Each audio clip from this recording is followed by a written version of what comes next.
ॐ ज्ञानतिमिरन्धस्य ज्ञानाञ्जनशलाकया चक्षुरुन्मिलितं येन तस्मै श्रीगुरवे नमः। वन्देऽहं श्रीगुरोः श्रीयुतपदकमलं श्रीगुरून् वैष्णवांश्च श्रीरूपं साग्रजातं सहगण रघुनाथान्वितं तं सजीवं साद्वैतं सावधूतं परिजनसहितं श्रीकृष्णचैतन्यदेवं श्रीराधा कृष्णपादान् सहगण ललिता श्रीविशाखान्वितांश्च। हे कृष्णा करुणा सिंधो दीनबंधो जगत्पते गोपेश गोपिका कांत राधा कांत नमोस्तुते। तप्त कांचन गौरांगी राधे वृंदावनेश्वरी वृषभानुसुते देवी प्रणमामि हरिप्रिये। नमो महावदान्याय कृष्णप्रेमप्रदायिने कृष्णाय कृष्णचैतन्य नाम्ने गौरत्विषे नमः। पंचतत्वात्मकं कृष्णं भक्तरूपस्वरूपकं भक्तावतारं भक्ताख्यं नमामि भक्तशक्तिकं।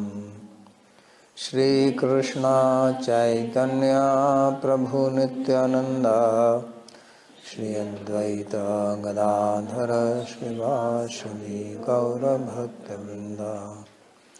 हरे कृष्णा कृष्णा कृष्णा हरे हरे हरे राम राम राम हरे हरे। जन्माद्यस्य यतोऽन्वयादितरतश्चार्थे सुभिज्ञस्वराट् तेने ब्रह्महृदायादिकवये मुह्यन्ति यत्सूरयः। तेजो वारिमृदां यथा विनिमयो यत्र त्रिसर्गो मृषा धाम्ना स्वेन सदा निरस्तकुहकं सत्यं परं धीमहि। नारायणं नमस्कृत्य नरं चैव नरोत्तमं देवीं सरस्वतीं व्यासं ततो जयमुदीरयेत्। स्वस्ति अस्तु विश्वस्य खलः प्रसीदतां ध्यायन्तु भूतानि शिवं मिथो धिया। मनश्च भद्रं भजतादधोक्षजे आवेश्यतां नो मतिरप्यहेतुकी। आप सभी का स्वागत है। We welcome all of you to Śrīmad-Bhāgavata class. We are studying second chapter, verse 17 onwards. In the previous verse, Bhagavan Shri Krishna told that in this world there are two types of vastus, Sat and Asat.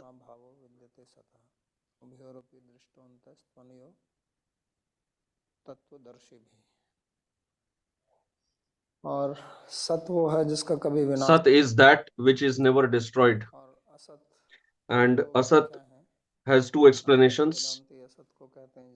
Advaita Vedantis say that Asat is that which never exists, like the horns of a donkey, and Vaishnavacharyas say that Asat means that which is mutable, which is ever changing.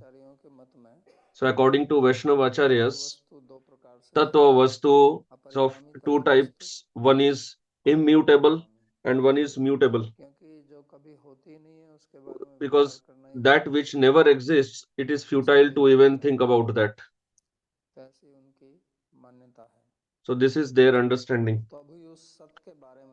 So now is further explaining about Sat, because in the 16th verse he just said that Sat is that which never ceases to exist.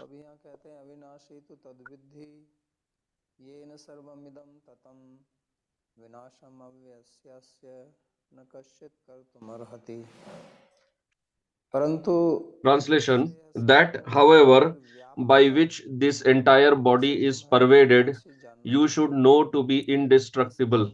Nobody can destroy this imperishable self. So, like in the previous verse, it was told about Sat and Asat. So, from here onwards, what we understand is that Sat is never going to be destroyed.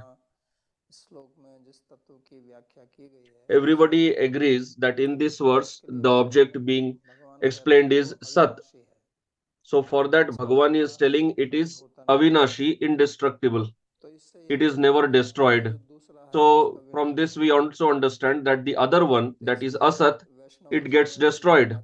That is why the explanation of Vaishnav Acharyas seems more plausible.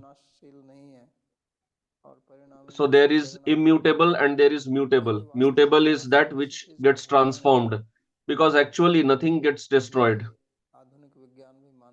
Even modern science accepts that energy can neither be created nor destroyed.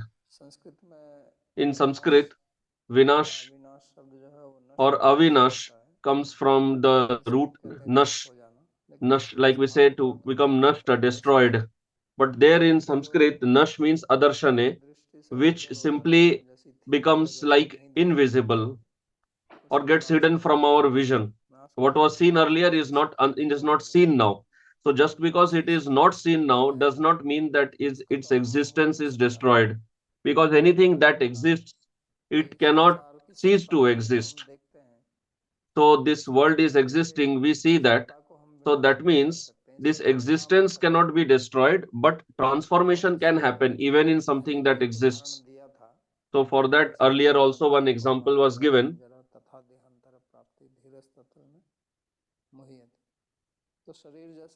So the body, like our body is mutable. So similarly, the objects of this world are also mutable. So so whatever experience we are getting, that is of transformable, immutable objects only.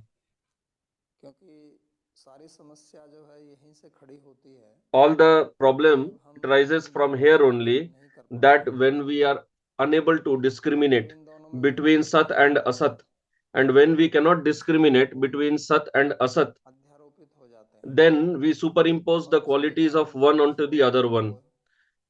And because of that, we get into lamentation, dejection, bewilderment. All problems arise from that. Otherwise, there is no cause of lamentation. That's why Bhagavan began his teachings from here only. Ashochananvashocastvam.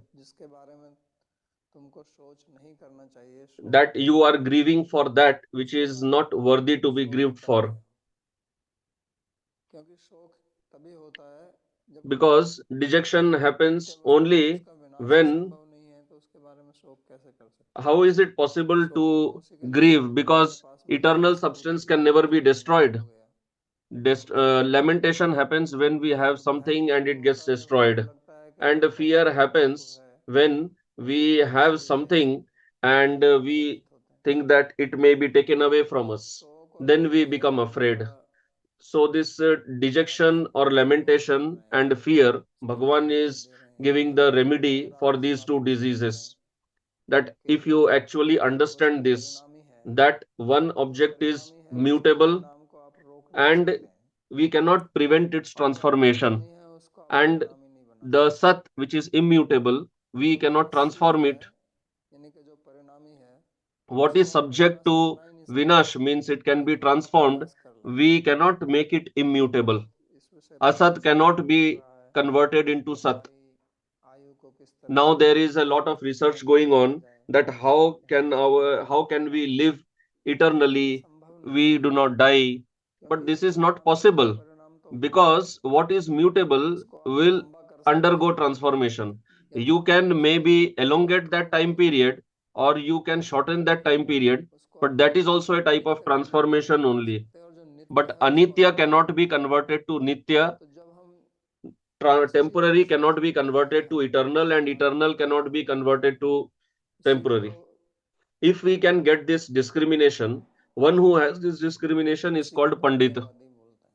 That is called Pragyavadi.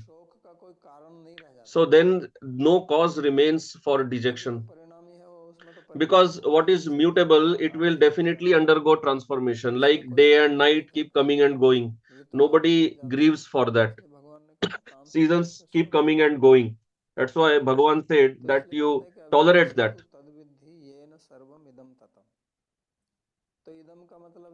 So here idam means our body, like idam shariram kaunteya.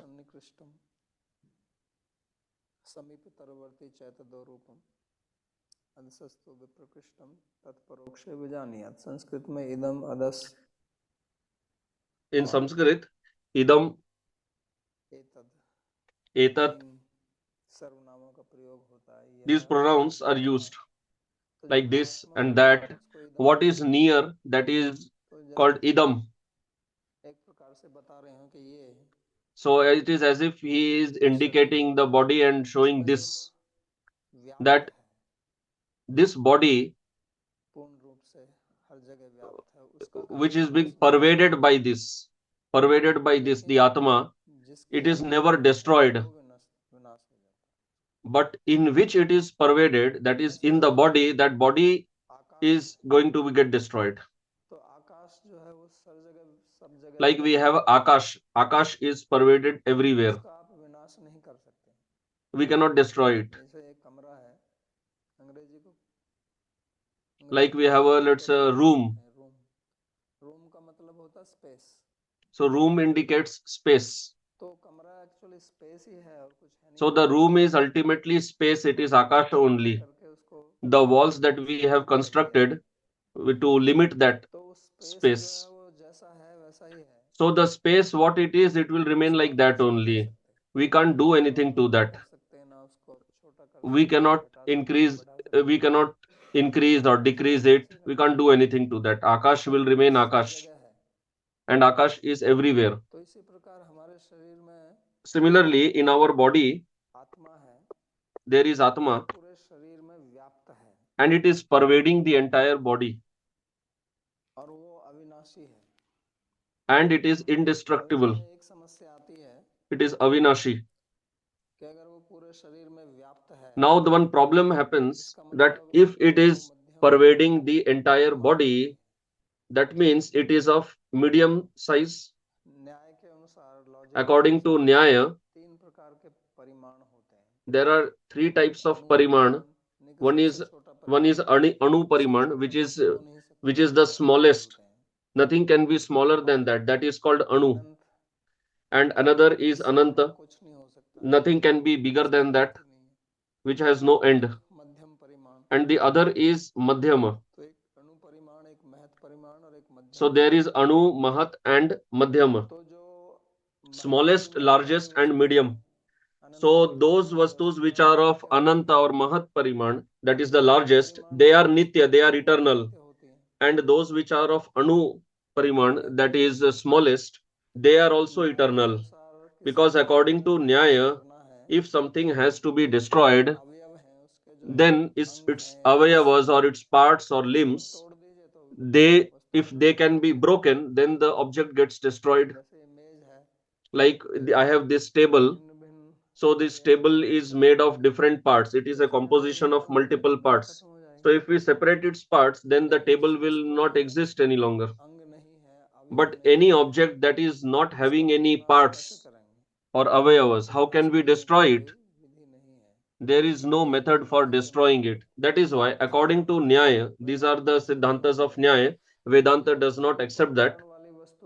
So the objects which are of Anu Pariman, the smallest size, they are also eternal, and those which are of Ananta size, biggest, they are also eternal. Like Akash is pervading everywhere, so it cannot be destroyed.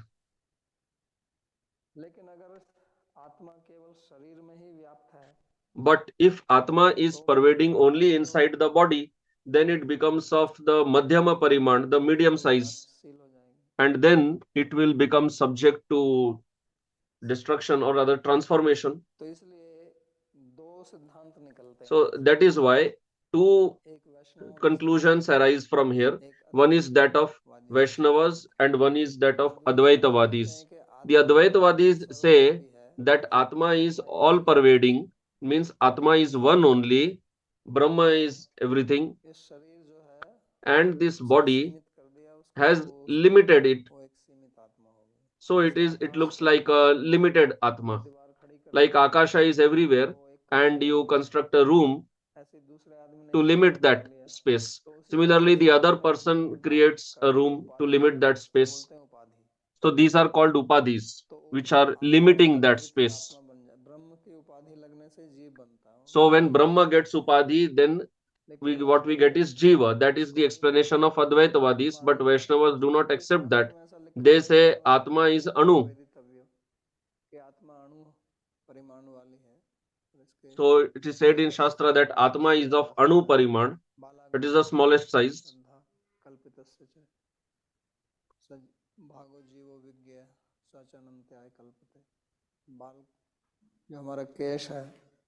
So this hair that we have, the tip of the hair, if you split it into 1000 parts, then that size of one part is like the size of the Atma. So the point is that Atma is of Anu Pariman, the smallest size. And what is pervading the body? That is by its Shakti. Atma is situated in one place only.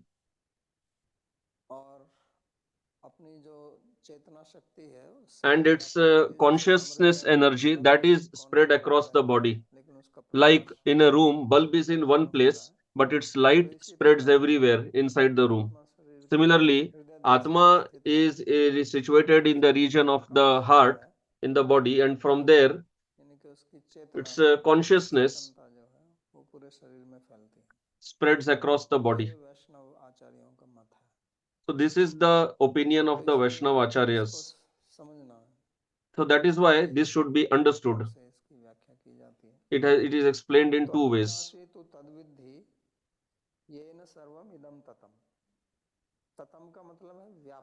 Here tatam means vyapta, pervaded. Bhagavan also tells in further verse, upcoming verse,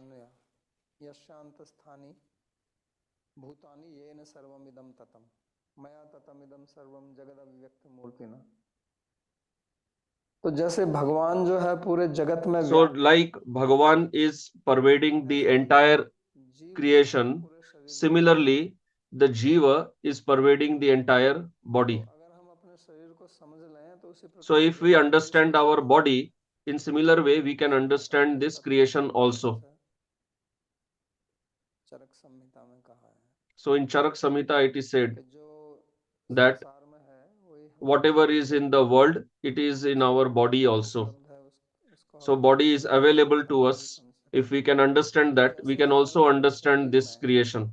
So just like in our body, the consciousness of Atma is pervaded across the body. Similarly, Bhagavan is pervaded across the world by his energy. So this world, this creation, it is like the body of Bhagavan. Like we say, this is our body. Similarly, this creation is called Virat Purush. It is like the body of Bhagavan. Like our body is born, then it grows, it transforms, it dies. Similarly, it happens to this creation also. It is generated, then it expands, and then one time will come when it will start contracting. So the process is same. So whatever is the process for our body, what happens to our body, same thing happens to this creation also. So the Atma is Avinashi, indestructible, and the body is, it is Vinashashil, it is destructible. So like cloth has threads, or fire is pervaded across the flames. Similarly, this Atma is pervading the entire body by its energy.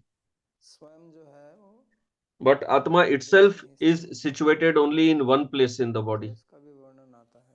So that is also found in the Shastras.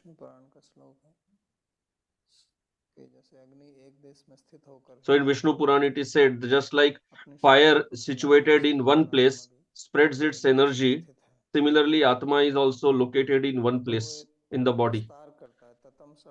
So it expands. Tatam is from Tanu Vistare Dhatu. It expands, it spreads this energy. And because the energy expands or it spreads, if Atma would have been across the entire body, then nowadays, like we give anesthesia, if somebody is undergoing any surgery, then we give injection and anesthesia and temporarily make that part unconscious. So if Atma was everywhere, then how would this be possible? But because Atma is only in one place in the body and its consciousness is spread across the body, that is why when we give anesthesia, it obstructs that consciousness, because that consciousness spreads through the blood, through the prana. So it is possible to obstruct that flow of consciousness temporarily. So that also proves that the opinion of Vaishnavacharyas seems more sensible. Otherwise, how would it be possible to obstruct the consciousness in some part in the body? That is why this is Sat Vastu. So from here we also understand that like Ishwar is indestructible, similarly Jiva is also indestructible. In Ramcharitmanas also it is said that Ishwar and Jiva are avinashi. Jiva is the Angsha of Ishwar, like Bhagavan is indestructible. Similarly, Jiva is also conscious and indestructible. And like Bhagavan is pervaded across the creation, that Bhagavan says in Gita that I am pervading this entire creation. So Avyakta Murti is indicating his energy, what cannot be seen. Vyakta means what we can feel, we can experience. Avyakta, what we cannot experience. So Bhagavan is pervading through his energy. That is what he says as Avyakta Murti, what cannot be seen. Similarly, Atma pervades the entire body. Just like Bhagavan is eternal, Jiva is also eternal. So this is important to understand. It superficially seems people also speak about it, but if we understand it properly, then we will not have any lamentation or any fear. So this is the Satvastu. In Upanishad also it is said.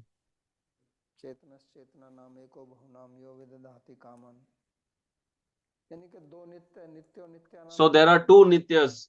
In Upanishad it is said Nityo Nityanam. If there was one Nitya only, just Brahma, then why would Upanishad say Nityo Nityanam? So it means that there are many Jivas. There are many Atmas, but Ishvara is one. So in among the many Atmas, there is one Ishvara, and both are conscious. Chetanas Chetananam. So Ishvara is Param Chetan. So Ishvara is one among them, and he is fulfilling our desires. So these are the two Nitya Tattva. Both are Sat. Both are immutable. And that is what Bhagavan is explaining here. Then in the next verse, he speaks.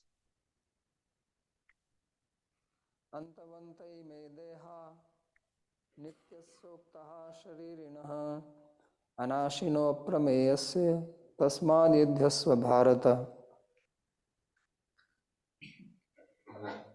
कहा गया है कि Translation: all these bodies of the eternal, imperishable, and immeasurable embodied self are said to have an end.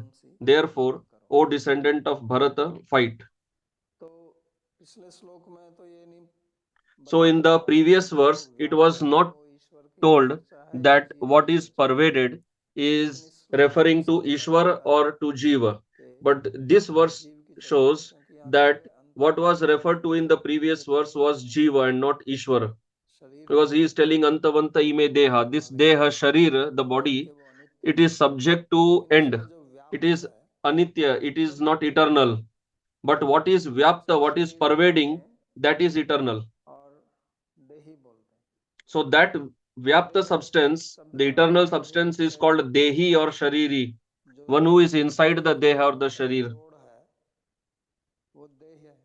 So deha is a combination of many limbs, many parts. And sharir is that which is subject to destruction. Slowly, its parts start getting destroyed. That is called sharira in Sanskrit. So if we are using this word and if we are aware, we are conscious of its meaning, then we will not lament. If we use the word sharir in Hindi, but those who are using this word in Hindi, if they are aware of the meaning of this word, then why should they lament when this body gets destroyed? Because that's what the word itself means. That is why it is called sharira. Its parts are going to get slowly destroyed. They will get broken. But the shariri, the atma inside the sharir, inside the body, that atma is nitya, it is eternal. So this body, it will get broken, it will break down. But the shariri, the atma inside the body, that is eternal. And he says here about that atma that it is anashi. Uh, it is anashi means its nasha, its destruction will not happen. Anashi has another meaning, although here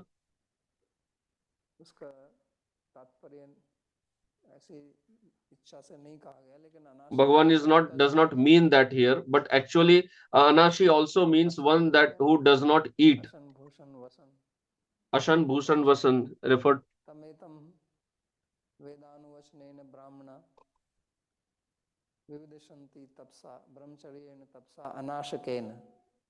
ऐसा उपनिषद में वाक्य है कि ब्राह्मण So लोग in Upanishad it is said that Brahmanas, they want to know that they do tapasya, they practice brahmacharya, and anashakena means without eating. So this atma is anashi. It does not eat. And nobody can eat that atma also. That's why it is anashi. Because when we eat, then who is eating? Atma is not eating. If Atma would have been eating, then it would have grown in size by eating always.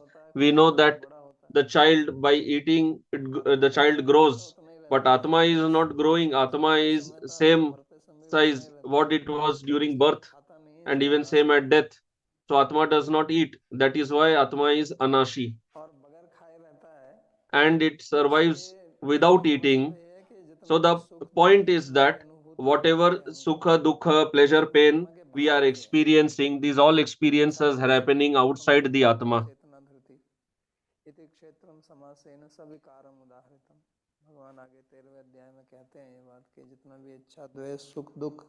Bhagavan says further that all these ichha, dvesha, pleasure, pain, they all happen outside the Atma. Atma does not contact the body. That is why when Bhagavan is also in this world, he does not experience any pain or pleasure. Like people say that if there is Bhagavan, why there is so much pleasure, pain in this world? Why does Bhagavan not remove this? So there is lot of pain in the world, but that pain does not touch Bhagavan. It does not touch us Atma also. But the difference is that we superimpose this body on ourselves in our understanding. This is due to avidya. Due to ignorance, we start thinking that we are this body is ours, or our we are this body. So Avidya, it means the Brahmit Gyan, the false knowledge. So in that, that includes considering anitya, what is non-eternal, to be eternal nitya. Like this body is anitya, it is not eternal, but we assume it to be eternal. We think that we will never die. This body, it will never die. We work like that only. We forget that one day we have to leave this body.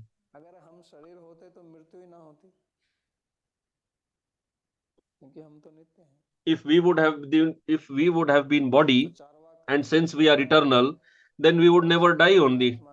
So Charvak says that this body is Atma. And then his theories are refuted that if body is Atma and when you dream, then who sees? Because you are not conscious of the body. And when in Sushupti, when there is no dream also, then who is there? If there is no Atma, and my eyes see the book and my hands are going to take it, so what is moving to take it, that has not seen, and what is seeing, that is not taking it. So that means behind both there is one element which is connected with both. So you have to accept the Atma or no. So when Charvak says that body is Atma, then prove it, that when you see the gulab jamun, then how does a hand go there? Because hand did not see and hand did not smell it. Then how did hand move towards holding the gulab jamun? So that means behind both there is somebody who is sitting there. So that is why it is not that Atma is not there. The both Buddhists say that Atma is there, but it ends. Actually, they don't accept it only. So then they say that once nirvana happens, then there is nothing. This is their understanding. Jains say that Atma, it keeps increasing and decreasing in size. When Atma goes inside the ant, then it takes the size of the ant, because it was told earlier, Yena sarvam idam tatam. So they say that according to the size of the body, there is the Atma. Then when from the ant body, when it goes to elephant body, then Atma has to grows in size according to the elephant body. Then Atma becomes mutable. But Gita does not support that. So this Atma, it is indestructible, it is imperishable, and it is asanga.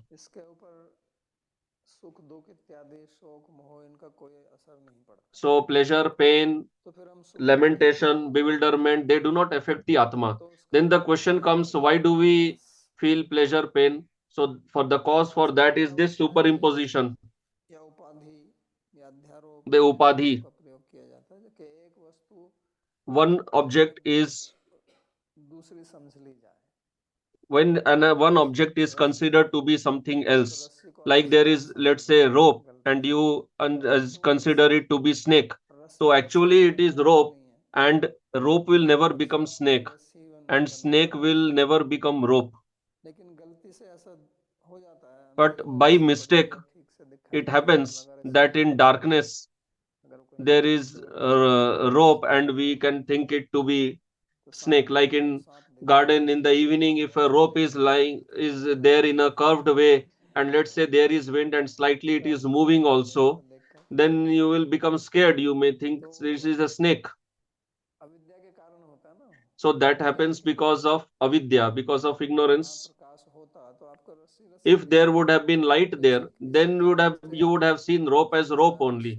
So similarly, because of avidya, we consider this body to be ours. So this superimposition happens in two ways. One is that we consider body inside us, that this body is mine, and when we consider ourselves inside the body, then we think we are the body. So we use it in two ways. One is we say my body, मैं शरीर, and other we say I body. Like we say, I have become fat, I have become thin, I have become sick, I have grown, become taller. So here I is used for the body only because it is the body that is becoming fat or thin, प्रयोग किया जाता है, and we use it in the sense of mine only, mine also, like my hands, my feet, my body, शरीर बहुत लंबा है, his body is very tall. तो ये We दो speak like प्रकार से this. आरोप है, So in two ways this superimposition is done. वास्तव में वो दोनों अलग अलग ही रहते So हैं, actually these two are separate only, the अविद्या body and the को Atma. एक मान लिया But जाता due है, to avidya, they are considered as one. ये Like स्फटिक या if you glass, have one glass or sphatic, crystal, crystal रखा हुआ है, if there is a और crystal पास में कोई kept, आप वस्तु रख and दें, if you keep an object near एक फूल crystal, रख दें मानो, let's say a flower which is of red color, तो लाल रंग का फूल जो है उस so that क्रिस्टल red में flower, प्रतिबिंबित होता its है, red color gets तो उसको लाल reflected in रंग का the वो दिखाई crystal. पड़ेगा, So then you will see the crystal as red.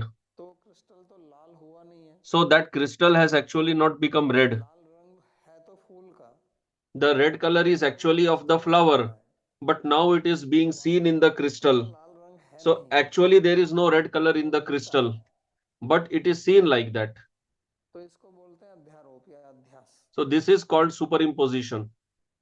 तो आप जब भी देखेंगे तो आपको लाल दिखेगा, So whenever you मान see, you मान will लीजिए view it कि as पास red में फूल only. रखा हुआ है, Let's say you are not लाल नहीं seeing दिखाई देगा, the flower, you लेकिन will वो see है, the red crystal, but actually it is not red. तो वो हमारे अज्ञान के कारण ऐसा So होता that है। happens due to our ignorance. आप चश्मे पहनते हैं, We wear चश्मे glasses. अगर हरे रंग का है तो चीजें हरी हरी दिखाई देंगी, If there is a green object, तो चीजें हरी if हरी it is दिखनी of ही green नहीं है, color, the glass, then everything will be चश्मे का seen as रंग जो है green. वो उनके So the ऊपर objects are not हो green, गया है, but the glass is of green उस color, रंग की and दिखाई that देती is है, why the green color gets superimposed onto तो everything इसी else का नाम and है it appears as अध्यास, green.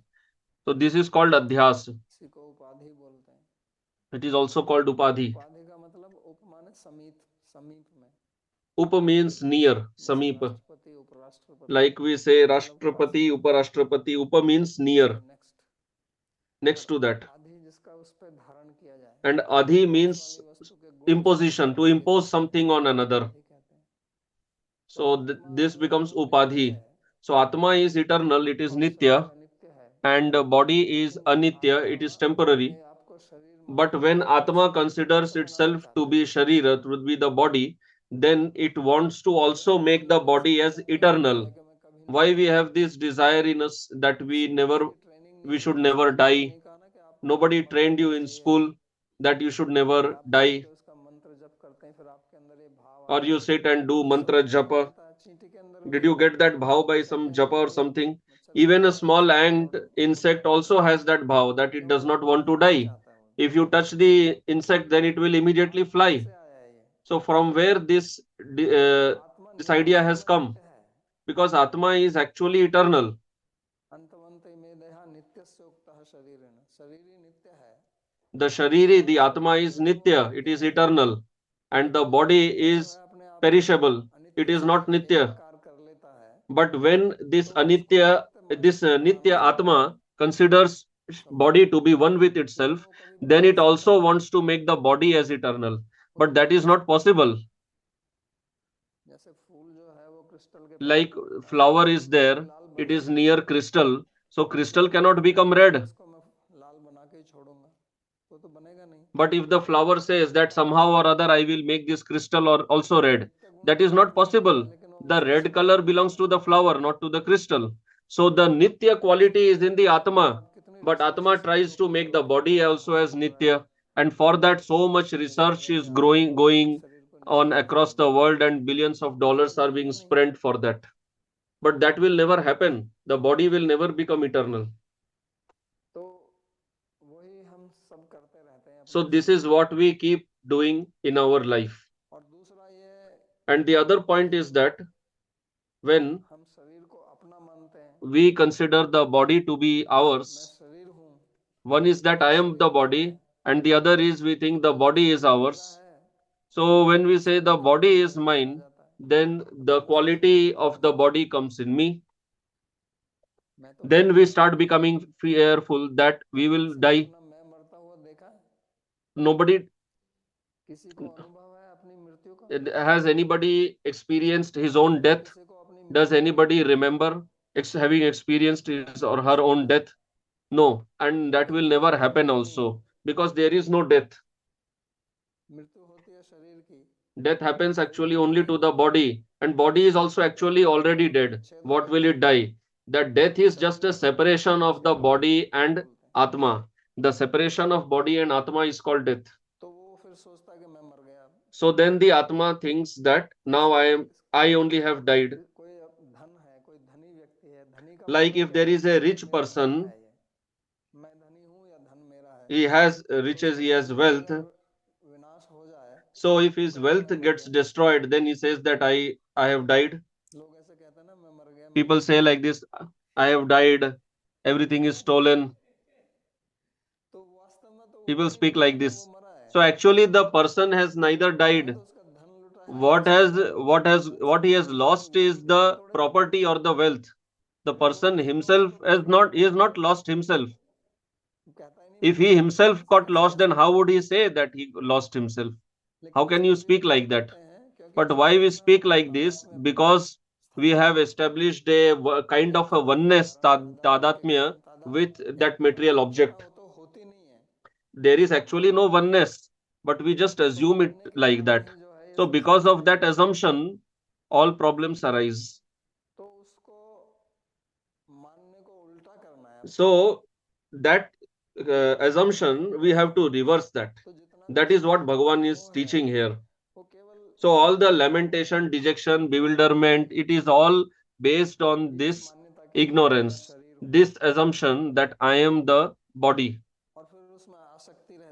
And then we have attachment to that because we think it is ours. Actually, it is not ours. How can it be ours? Like I told earlier also, did we manufacture the body or did we purchase it? Anything that belongs to me, it is only possible if I manufacture it or if I purchase it from somewhere in the market. Like you construct a building, then you can say it belongs to you, or you purchase a shirt, you can say it belongs to you. So neither you purchase the body nor you have manufactured the body, then how does it belong to you? But due to ignorance, we consider it like that. If somebody gives something to you, then also you can say it belongs to you. If somebody gives you some shirt as a gift, you can say it is yours. But the body is not even gifted to you by somebody. Or were we standing somewhere and somebody came to us and told, take this body? That is, it is also not the case. So it is just an assumption that it is ours. We just consider it like that, nothing more. So as long as this assumption will continue, till that time we will be immersed in lamentation, in bewilderment. So Gita began with that. Dhritarashtra said, Mamaka, mine. So, so the bewilderment makes us blind. Moha makes us blind. Dhritarashtra is blind. Blind means one who cannot see.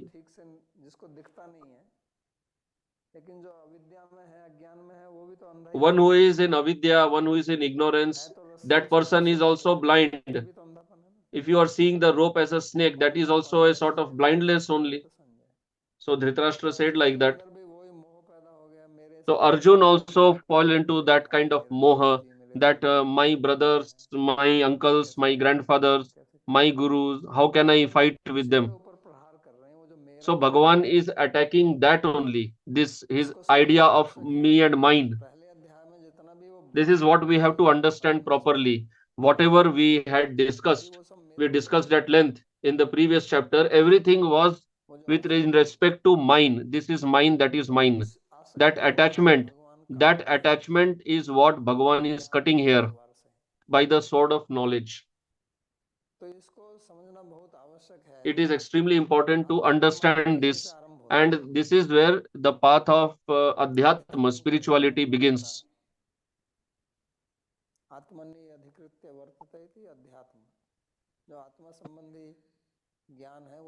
So this knowledge regarding the Atma, that is Adhyatma. नित्यस्य उक्तः शरीरेण, तो शरीरेण एक वचन है, तो शरीरना is singular and deha is plural. Deha is plural. षष्ठी विभक्ति एक वचन और देहा ये प्रथमा विभक्ति बहुवचन. So sharirina is singular and deha is plural. So shariri is one only, singular, because he keeps on taking different bodies. Like sannyasis used to travel earlier, today here, tomorrow there, someday somewhere else. Sannyasis never had one place, that's why they were called parivrajaka. Nowadays we say parivrajaka-acharya. So that means with not having any fixed place of residence. So similarly, Atma keeps moving from place to place, from body to body.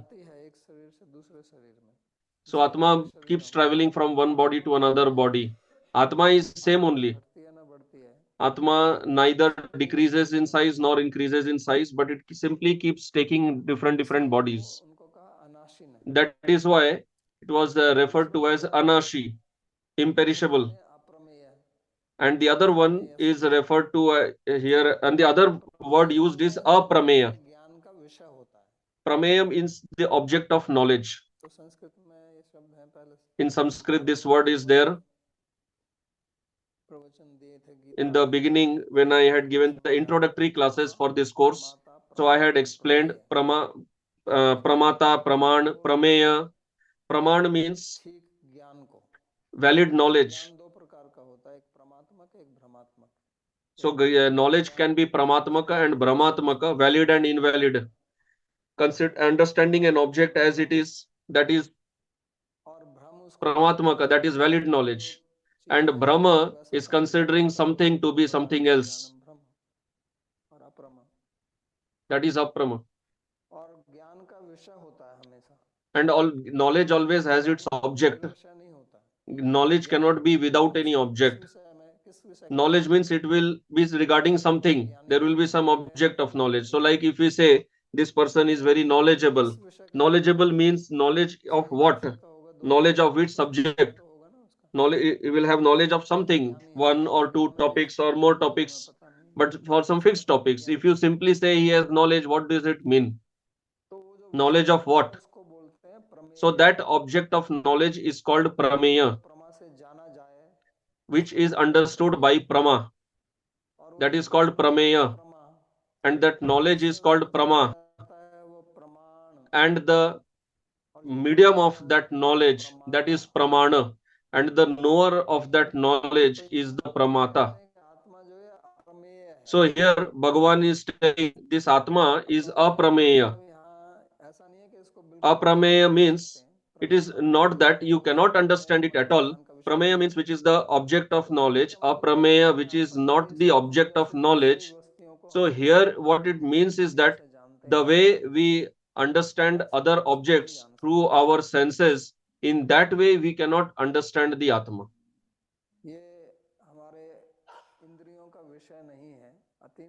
It is not a subject of to be understood by our indriyas, our senses. It is beyond our senses.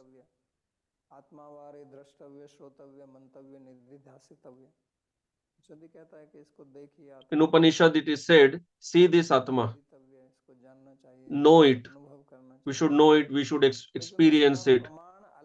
But its praman is different.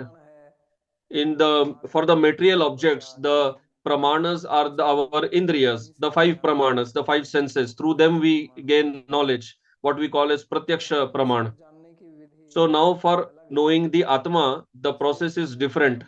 That is why it is referred to as aprameya here by Bhagavan.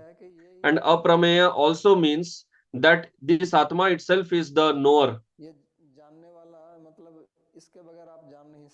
It means that without the Atma, you cannot get knowledge, is not possible. So it is anashi and aprameya. So now because it is aprameya, that is why people do not know the Atma. We are all Atma. You do not have to tell anybody that you are. I do not have to tell anyone that I am. So we all experience ourselves. Nobody can say that he has no experience of himself or herself. Nobody can say like that. So I am, that everyone understands.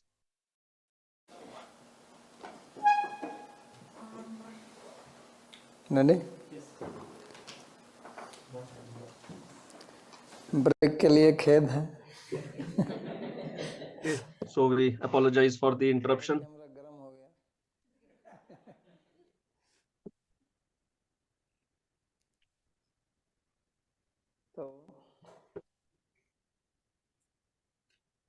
तो शरीर और शरीर की बात हम कर रहे थे. So we were discussing about the body and the Atma, how we experience lamentation and bewilderment.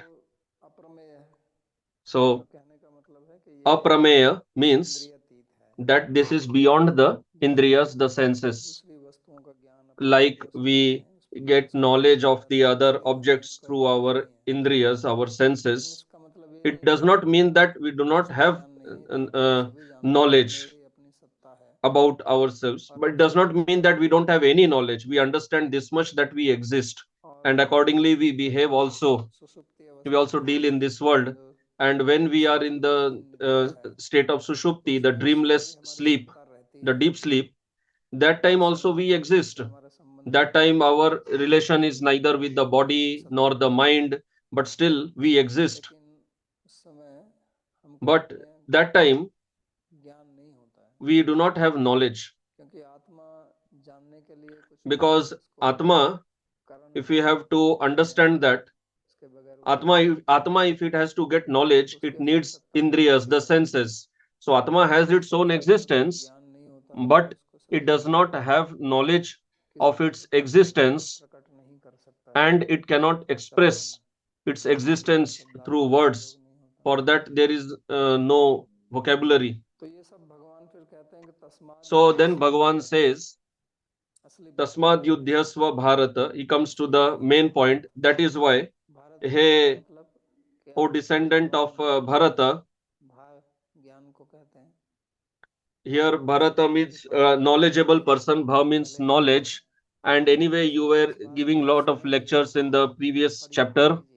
So understand this point and fight. Why is he telling Arjuna to fight?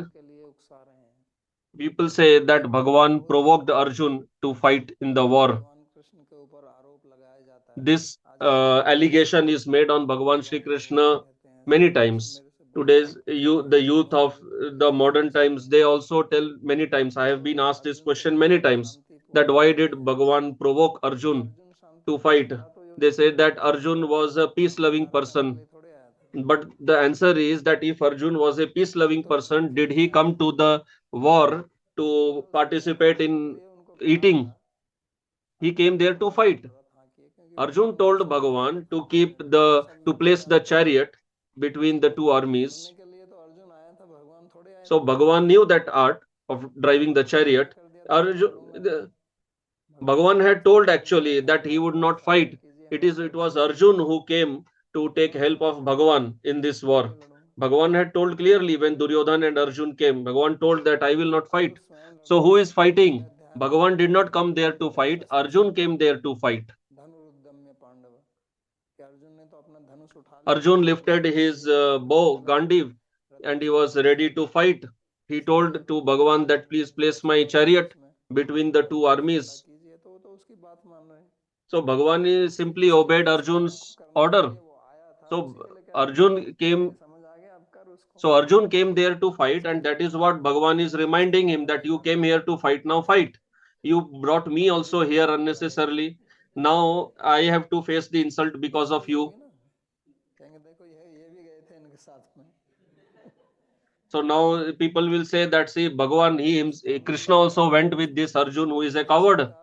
So he is reminding Arjun that do what you have come here to do. So now what is it the point for us in this? The message for us is that in our life also we face such situations, such problems, where due to avidya, due to ignorance, we cannot understand the truth, and due to misunderstanding, we take wrong decisions in life. And what we should do, we do not do that, or we become unable to do that. That is what Bhagavan is telling here, that whenever you are engaged in any activity, then do not become disturbed due to any avidya or ignorance. The useless attachment that is disturbing you, do not be disturbed by that. Perform your duty. That is what is meant here by fighting the war. Now don't make excuses to run away, to escape from your duty. This is what people do. This happens for seva also. You tell somebody to do some seva, he won't do that. He will bring some excuse that I do not have time, this happened, that happened. Actually, there is no reason for escaping from the seva, but people give excuses. So that's why Bhagavan is telling here, fight. So in Purva Mimamsa, there are vidhis. There are three types of vidhis. Vidhi means when you are told to do something, Bhagavan is simply repeating that point. Arjun had come here to fight in the war. Bhagavan is simply repeating that. Bhagavan, it is not that Bhagavan is telling him for the first time to fight. People do not understand that, and they tell all this. In the Jain Patha, then they say that Bhagavan, they went to Narak due to this. These kind of stories are there in their Puranas. That he is now in the hell. Mahatma Gandhi was also influenced by Jainism, and that's why he also propagated this ahimsa, non-violence. He was a follower of Gita, but he simply said that he propagated mostly non-violence, but he could not refute the Gita also. He got a lot of inspiration from Gita. He was influenced. Whenever he felt disturbed, he read Gita. But he told that actually there was no war or anything like this, because he also could not digest this point that Bhagavan is reminding Arjun to fight. But this is not true. This is a historical fact. Now we have lot of pramanas by archaeology. There's a place near Kurukshetra. There a lot of evidence has been excavated. So it is not that this war is simply symbolic. Yeah, symbolic message is there, but that is for us. Bhagavan is beyond violence and non-violence. People simply hold on to one thing, only hinsa, only violence. But when the other person is violent, then how can you practice non-violence? You also have to become violent. Bhagavan is not violent, but Bhagavan is at the same time not afraid of violence. If required, Bhagavan can be violent. That's why he keeps Sudarshan Chakra with him. Gandhi was not carrying any gun with him. If Bhagavan also would have been non-violent like Gandhi, then why he kept Sudarshan Chakra with him? Bhagavan is neither violent nor non-violent. He is beyond both. So whatever is the situation, according to that situation, whatever duty is there, Bhagavan performs that, and Bhagavan is encouraging the Jiva to perform the duty according to the situation. But due to Agyan, due to Avidya, we become unable to perform our duty. Due to lamentation, due to pleasure, pain, all this pleasure, pain, it was told earlier, it is simply a disturbance. So that's why it was told that one who is remaining undisturbed in pleasure and pain. So what happens to us is we become immersed in pain as well as pleasure. In pleasure also we forget our duty. In pain also we forget. In fear we forget. In lamentation we forget. In bewilderment we forget. So rising above all these dualities, that is yoga. So for that you don't have to sit and do some pranayam. You just have to use your intelligence properly. First of all, you have to understand this properly by your intelligence. And until and unless we understand it properly and become firm in our understanding and act accordingly, then we may do as much as pranayam we like. But what will happen? We will again fall into lamentation, bewilderment. So every person faces such situations in his or her life. There is no person who has not faced such situation and will not face. Maybe anybody. But how to accept that situation, how to handle it, how to react in that situation, how to take decisions in that situation. It depends on our state of mind. So Bhagavan also faced many situations like this. Time and again he faced, but he was never influenced by lamentation or bewilderment. So that is what he is teaching us. That, as he said, that Jiva is Angsha of Bhagavan only, as Bhagavan will say in upcoming verse. So the point is that the way Bhagavan is not impacted or influenced by all these dualities, he wants that we should also not be influenced by these dualities. That's why he is teaching accordingly. So we stop here, and if you have any question, you can ask. Navdeep जी पूछते हैं कि आत्मा यानी जीव क्या आई को प्रदर्शित करती है? इसका क्या मतलब है कि सुख और दुख, राग और द्वेष? So the question is, Atma referring to the self, the Jiva, I? What does it mean by all Sukha, Dukha, Raga, Dvesha is outside the Atma? Who is really experiencing Sukha, Dukha, Raga, Dvesh? Because a body, dead body, won't experience anything. So I is used for Atma, but currently we are using I not just for Atma, but Atma plus body. The whole, this is the coalition government. Nowadays there is fashion, many parties come together and they govern the state, the coalition government. So this is a coalition government. Here currently the I, the me that we are using the word, we are using it for Atma, Man, Atma, mind, body, intelligence, everything, the whole complex. So the experience happens to this coalition government. The body is already dead, but currently it is not dead, because the consciousness of the Atma is pervaded in the body. So like there is darkness in the room, but you switch on the bulb and there is light across the room. So the light is not of the room, it is of the bulb, but still as of now the light is there. Similarly, there is consciousness in the body, and because of consciousness uh, we are experiencing the material ego that is experiencing all this. So actually nothing happens to the Atma. Navdeep जी का पुनः प्रश्न है, जब कोई हरि नाम करता है, प्रसाद पाता है, शास्त्रों को सुनता तथा So next question, when one chants Hari Nam, honors prasadam, hears and studies scriptures, who really experiences, Atma or body?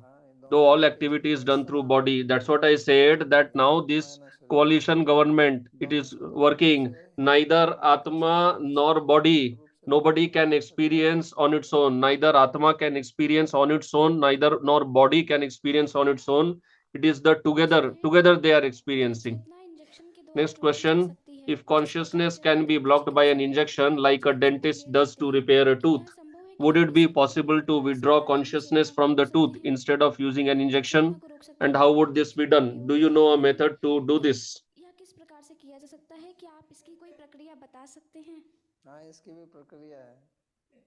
Yeah, there is a method for this also. Earlier that method was used. Nowadays there is injection system. I have experienced it earlier. In Vrindavan, there was a sadhu. I went to him and he put two fingers on the side of my neck, and I just made me unconscious immediately. And then he brought me back to consciousness. Then again he did that. And he was telling me that even by seeing, I can stop his consciousness. Just by seeing, I can stop a person's consciousness. Now, I don't know whether he is still living or no. This is what I experienced around 30 years back. This was my personal experience. Next question, why Shri Bhagavan is so much emphasizing on doing one's duty when everything is temporary and Atma does not belong to the material world?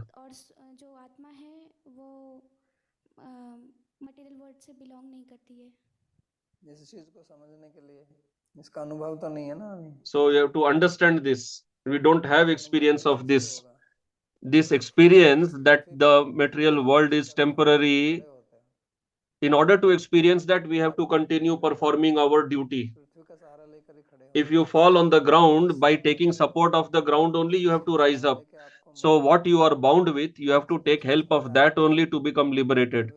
That's why he is telling, perform your duty. Like in Ayurveda, it is said, what is the cause of disease? That also is the solution for the disease. They give a different potency for that. Similarly, this is the principle in homeopathy. उत्कर्ष जी पूछते हैं, जय जय Shri Radhe Next महाराज, question. साष्टांग दंडवत प्रणाम महाराज, मेरे दो I प्रश्न have two हैं। questions. आत्मा यदि शरीर से If भिन्न है और Atma is different from the body and it is situated in its own Ananda, then whatever karma actions are done through the body, why does Atma have to suffer for that by changing the bodies?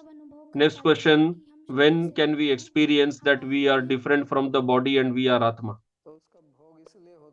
So Atma has to suffer for that karma because the cause is avidya. This superimposition of body on the Atma, that is done due to the avidya.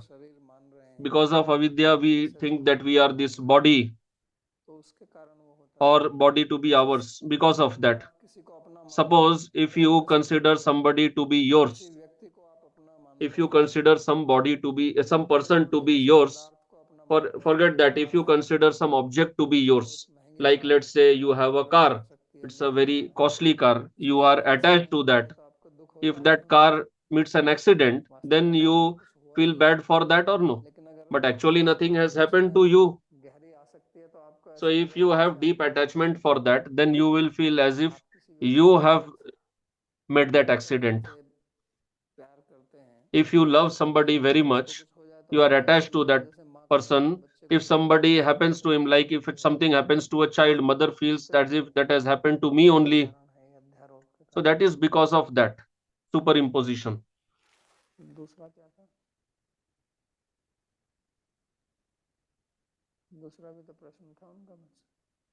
दूसरा प्रश्न था कि हम ये कब अनुभव कर पाते हैं कि हम So शरीर other question was that when do we experience that we are different from the body? That will happen when you become free of the avidya. As such, daily at night when you sleep, when you are in, are you aware of the body? So from that you can make an inference. When you are sleeping, are you aware of the body, but you are still dreaming or no? So then how come you are the body?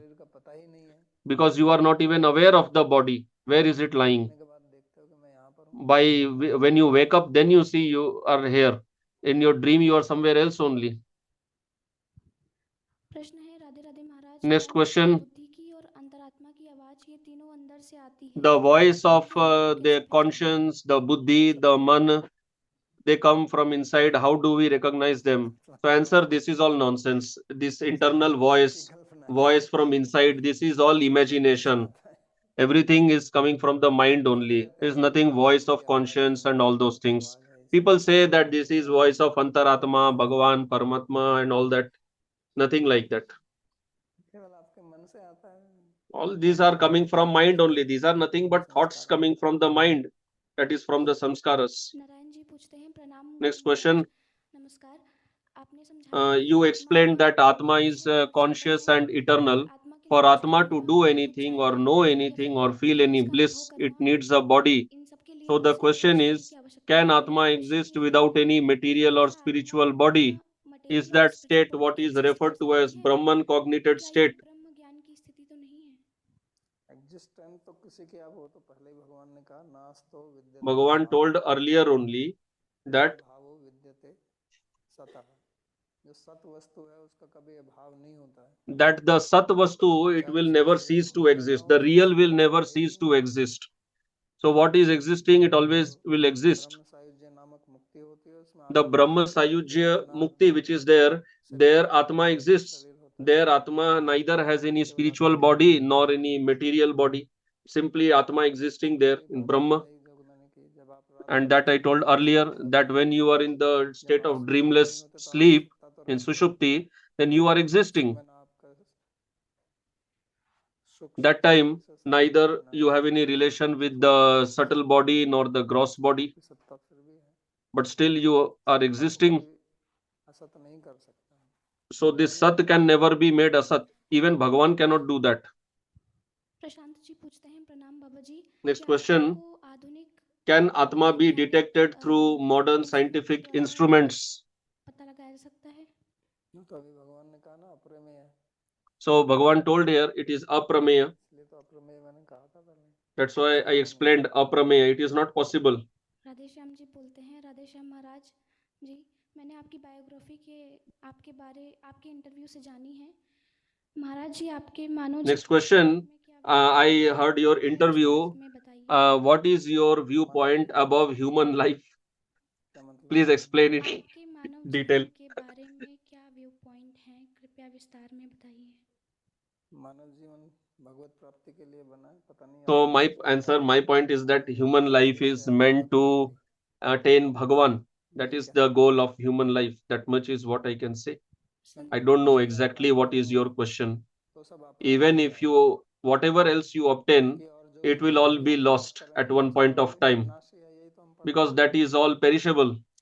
That is what we studied. Your body itself is perishable. Whatever you obtain through the body, it is all perishable. So what is its benefit? ध्रुवाणी परित्यज्य हि ध्रुवम निषेवते, जो आप ध्रुव वस्तु है, स्थिर वस्तु है, उसको छोड़ के अध्रुव के पीछे पड़ेंगे। So if you give up the eternal substance and run after the non-eternal substance, the temporary substance, then you lose both sides. What is asat, you will anyway lose it, and you do not, and you end up remaining without obtaining the sat also. So this human life is extremely important.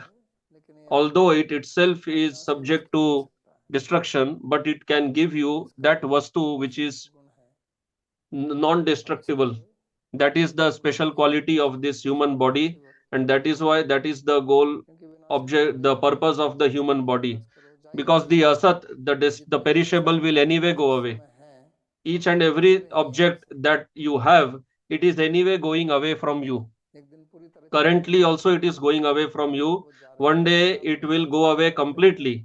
Like you are walking on a road, so with every step you are moving ahead or no towards the goal. It is not that you reach the goal only to at the end suddenly. So at every step you are moving towards the goal. So currently whatever you have, it is being taken away from you slowly, and one day at one point of time it will be completely taken away. This is the real truth. Sandeep ji कृपया प्रश्न पूछिए। वो पीछे इनका है। राधे राधे महाराज जी, मेरा प्रश्न है किसी की सेवा। Next question: how to do seva for somebody? Why I'm asking, because if body is required to get self realization, सेवा का एक माध्यम है या किसी भी जीव का, मैं सिर्फ गुरुजनों का सेवा ही नहीं बोल रहा। so my question is not just for seva of guru janas, not just manasi seva. How to do seva of anybody? So counter question is, whose seva you want to do?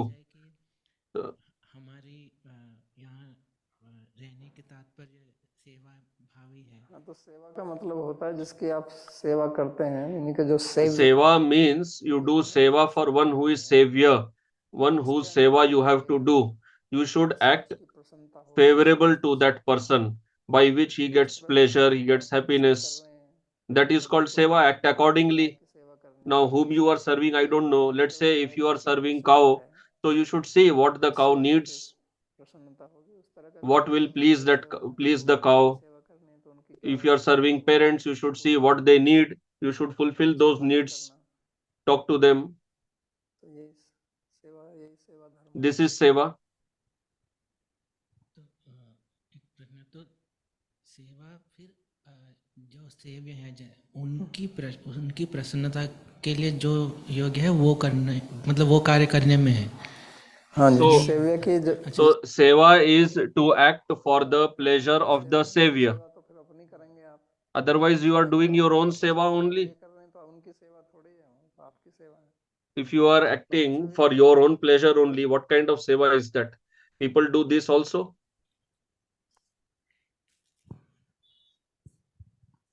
Is there a difference between avinashi and anashi? There is no difference. अविनाशी और अनाशी में क्या अंतर है? कोई अंतर नहीं। So there is no difference between Avinashi and Anashi. प्रयोग किया है यहाँ पे। Both words are used here. नस धातु का It is from Nash Dhatu. शब्द बना, उसमें भी उपसर्ग लगाने। So just if you put V upsarga, it is Vinashi.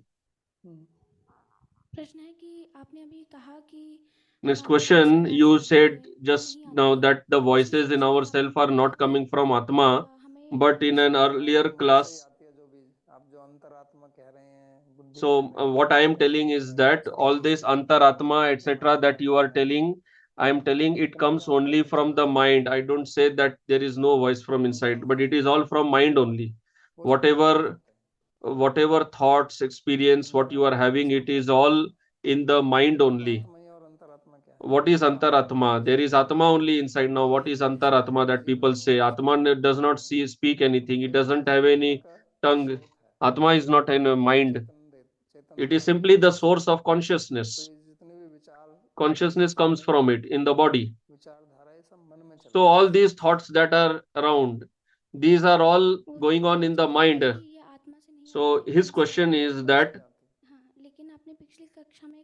so his question is that you had told earlier that we have an inner voice, and if we don't listen to it, it will stop speaking to us. So the inner voice that I had told, that is mind only. In your mind only you get the thoughts, whatever you are getting. That inner voice is of mind, in mind only. All the desire, thoughts, or any other experience, it is all in the mind only. But its cause is your old samskaras. Sandeep ji कृपया प्रश्न पूछिए। प्रणाम बाबा जी महाराज। मेरा question ये है कि आत्मा का ज्ञान देने के बाद भगवान, So the question is that after giving knowledge of Atma, Bhagavan is telling that now you fight. ये बात तो धर्म के सिद्धांत पे भी कही जा सकती थी कि So it could have been told on the Siddhanta of Dharma also that you are a Kshatriya and your Dharma is to fight. So why you should fight? ये आत्मा का ज्ञान दिया गया, But when this knowledge of Atma was given, then there is one more possibility that any person, when he gets the knowledge of Atma, then he can become totally detached, can become like a sannyasi. So why is it that after giving the knowledge of Atma, he is again bringing Arjun to the point of duty? So the question, what do you mean by a sannyasi? No, so he's telling sannyasi means one who has such a thought that what is my duty? I just have to go to the forest and I do dhyana. So if you get that is fine, this type of thoughts, but Arjun did not tell like that. No, this is your story. If you can actually be like that, then do it. पर कोई ऐसा आपने कहीं देखा है आपने ऐसा होते हुए? आपके साथ हुआ है क्या ऐसा? Have you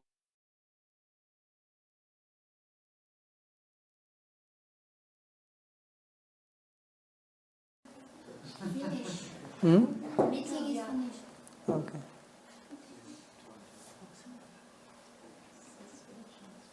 ठीक है,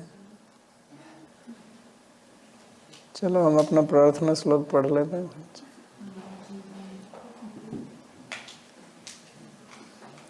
सर्वोपनिषदो गावो दोग्धा गोपाल नंदनः पार्थो वत्सः सुधीर भोक्ता दुग्धं गीतामृतं महत्। एकं शास्त्रं देवकी पुत्र गीतम् एको देवो देवकी पुत्र एव